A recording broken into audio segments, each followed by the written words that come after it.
This microtiller is easy to operate, powerful, and can adapt to various complex terrains. After arriving at the tillage area, turn off the fuel switch to stop the machine.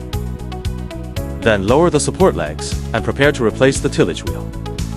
First, pull out the fixing pin, then remove the tire. Install the tillage wheel as shown in the video, align the installation position and insert tillage wheel. Then insert the fixing pin to secure the tillage wheel.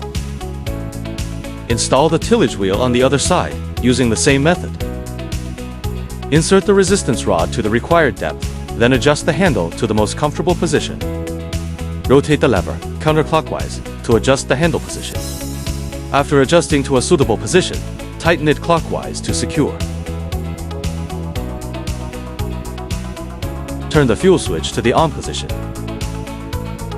Open the throttle about halfway. For safety, shift the gear to N before starting. Press and hold the decompression valve.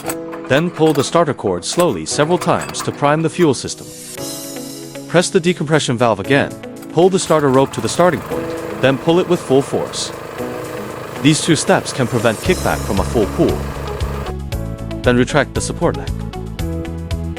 For safety, reduce the throttle before use and increase the throttle after adapting to the tillage rhythm. Use the control lever to set the gear to first. Both handles can be used to steer and operate the machine. Gently squeeze the handle to start the machine.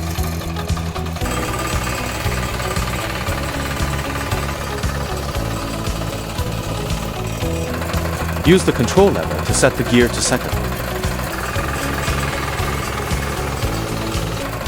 Use the control lever to set the gear to reverse.